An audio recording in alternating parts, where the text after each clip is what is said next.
So, high return investment అనేది ల్యాండ్స్‌లో పెడితే వస్తుందంటారా? లేదంటే కమర్షియల్ ఏరియాస్‌ని తీసుకోవడం వల్ల మనం రిటర్న్స్‌ని ఎక్స్‌పెక్ట్ చేయొచ్చంటారా? ఏదున్నా మనం చేసే ఇన్వెస్ట్‌మెంట్ ఇన్‌ఫ్రాస్ట్రక్చర్ దృష్టి బట్టే ఉంటుంది. హ్మ్.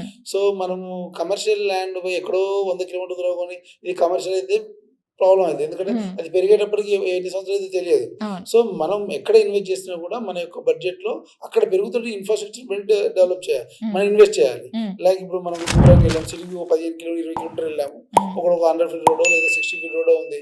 దీని పక్కన ఒక 600 గజాలు, 500 గజాలు కొనుక్కుందాం. హ్మ్. డెఫినిట్‌గా ఈ సిటీకి 10, 15 కిలోమీటర్లు డెఫినిట్‌గా పెరుగుతది. ఇంకో 5 ఇయర్స్‌లో. హ్మ్. సో, మార్కెట్ డెఫినిట్‌గా అవుతుంది. ఇప్పటికే చాలా సిటీ పెరిగింది. హ్మ్. సో, అలాంటి డెఫినిట్‌గా మీకు కమర్షియల్ ఇన్వెస్ట్‌మెంట్‌కు 100% పెరిగే అవకాశం ఉంది. మంచి రిటర్న్స్ వచ్చే అవకాశం ఉంటుంది. హ్మ్. సో, అట్లే మన రెసిడెన్షియల్ ఫ్లాట్ కొన్నా, లేదా కమర్షియల్ ఫ్లాట్ కొన్నా, ఏదైనా బిజినెస్ పాయింట్ ఆఫ్ వ్యూలో ఏదైనా ఇన్వెస్ట్ చేసినా కూడా అక్కడ ఎటువంటి ఇన్‌ఫ్రాస్ట్రక్చర్ వస్తుంది, అక్కడ ఎటువంటి ఎంప్లాయ్‌మెంట్ పెరుగుతుంది, సిటీ ఎంతవరకు అక్కడి వరకు గ్రో అవుతుంది. ట్రాన్స్‌ఫర్ అవుతుంది, ఓకే. పీపుల్ మైగ్రేట్ అవ్వగలుగుతారు, ఇక్కడ అర్బనైజేషన్ ఎంతవరకు అవుతుంది, హ్మ్. మనము గెస్ చేయగలిగితే హ్మ్. డెఫినిట్‌గా అక్కడ ఉన్నటువంటి రూట్ దొరుకుతుంది మనకు. ఓకే.